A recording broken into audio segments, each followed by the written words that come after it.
So, ito mga kapatid, may share lang ako sa inyo, no? Kasi, parang marami na ang nangyayari sa atin party sa ating Diyos. So, ang akin lang mga kapatid, kung ano ka man, basta importante nanalig ka sa Diyos, ay isa pa rin ang ating pinanalingan. Kung ano mo yung ano mo yung pinaniwalaan mo, Diyos man yun o Ama, ay isa lang po sila. Tatlong persona po sila kalagay. Diyos Ama, Diyos Anak, at ng Banal na Espiritu. So, parehas po sila mga Diyos. Yung tatlong persona, ang Ama at ang Banal na Espiritu, nasa gitna po si Jesus, no? Nasa gitna po siya. Pagdating sa gitna, si Jesus po at ang kanyang Ama at ang Banal na Espiritu ay nag-iisa na yan. Isa po yan ang ibig sabihin, mga kapatid. Wala na pong iba. Kasi po ang nagsabi ang Panginoon natin Diyos, si Jesucristo, nagsakripisyo siya sa buhay natin bilang tayong mga kasalanan dito sa mundo para iligtas tayo sa kapamakan at kaparusahan ng kamatayan sa ating mga kasalanan. So nawa hindi nyo malimutan ang pagmamahal ng ating Panginoon Diyos na si Jesucristo na nagkatawang tao dito sa mundo para tayo ligtas. So, ang akin lang, itatanong ko lang po sa inyo, mga kapatid. Ako po hindi ko po ito nais. Nais po ito ng Panginoon. Wala po akong nais na guluhin kayo. Wala po akong nais na sumbatan kayo. Ito po'y galing sa kalooban ng ating Panginoon Diyos na ang sabi niya, lahat ng inyong pinapangaral ay huwag niyong ipangaral sa kapwa niyo nangangaral. Ipangaral niyo po ang inyong nalalaman sa lahat ng tao ay hindi nakaalam para po malaman nila at maliwanagan sila sa iyong nalalaman. So ganito, pag may nakita kang isang taong pastol, hindi kaya pare missionary, basta lahat ng nanungkulan sa Panginoon, pag once may nakita ka at niyayaya ka na mag-sharing kayo sa kanyang mga paniniwala sa Panginoon, huwag na po kayong mag-share.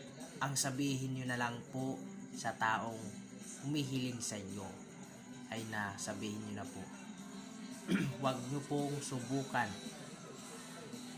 ang ating Panginoong Diyos. So, ibig sabihin mga kapatid, doon na sa puntong kay Satanas at kay Jesus, di ba? Anong ginawa ni Jesus? Hindi na po siya nakipag-away sa demonyo. Ang sinabi niya, huwag mong subukin ang Panginoong Diyos. Yun lang po ang sinabi niya. Wala na pong iba. Ganon din tayo, mga kapatid.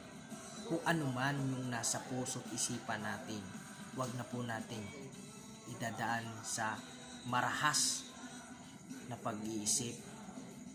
At kung nasasaktan tayo dahil sa ating paniniwala, hayaan po natin sila. Diyos na po ang bahala sa kanilang humusga. Basta importante na nangalagad tayo sa Panginoon, nanampalataya tayo sa Panginoon ng lubusan. Kasi mahirap mga kapatid, tayo'y makidigma sa ating pinatungkulan na isa lang naman ang ibig sabihin ng ating pinaglaban. So, ang maisip ko lang sa inyo, kung kayong may interesado na magbibigay bahagi sa lahat ng tao, ibahagi nyo po ang inyong nalalaman. Huwag na po kayong makikinig sa nagsasabi doon sa kabila na ganyan ang mangyayari. Pabayaan niyo po sila kung ano man yung sinasabi nila, sapagkat Diyos na po nakakaalam ng kanilang ginagawa. Hindi naman tayo Diyos para humatol sa kanila. Ang Diyos na po ang bahala at humatol sa kanila. Kung totoo, kung mali, malinis sila o hindi.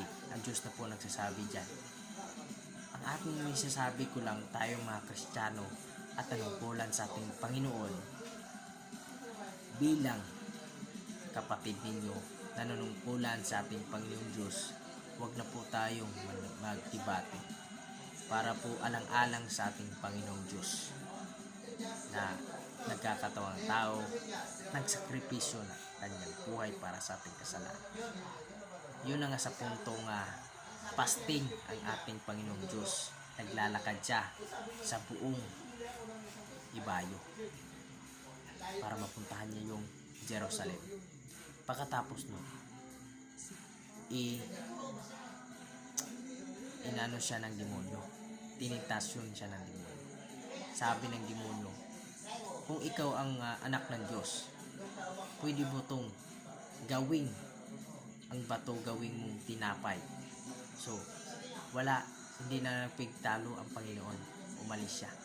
Sinundan pa rin ng demonyo. Ang sabi ng demonyo at sabi ng Panginoon, huwag mong subukan. Sinabi ng Panginoon doon sa kay Satanas, hindi nabubuhay ang tao sa pagkain, kundi sa salita lamang ng Diyos. So, nabubuhay tayo sa pamamagitan ng salita ng ating Panginoong Diyos. Kung hindi tayo nanampalataya sa ating Panginoon, naghihirap tayo ng lubusan lahat ng tao dito sa mundo. Pero doon sa bundok na sinasabi ng demonyo sa kay Kristo, sinabi, lahat ginawa ng demonyo para matentasyon, pero sinabi ni Kristo, huwag mong subukan ang Diyos mo, huwag mong subukan ang iyong Diyos. Ganun din tayo, mga kapatid, no? So, ang pinaglalaban natin ay isa lang. Diyos lang naman din ang ating pinaglalaban. Bakit ba natin siya bibigyan ng kahihiyan sa ating Panginoong Diyos? So, sa lahat ng tao, ito po'y babahagi ko sa inyo. Ako po'y bilang turing nyo po na kapatid sa mananampalataya. Pero nais ko lang po sa inyo, naway pamahagi nyo po sa mga taong walang kalam-alam sa mundo ang nangyayari dito sa atin. No? Kasi ang sabi ng Panginoon, paalam mo ang katotohanan sapagkat malapit na ang paghahari ng Diyos sa sanglibutan. Yun lang po ang aking hiling sa inyo.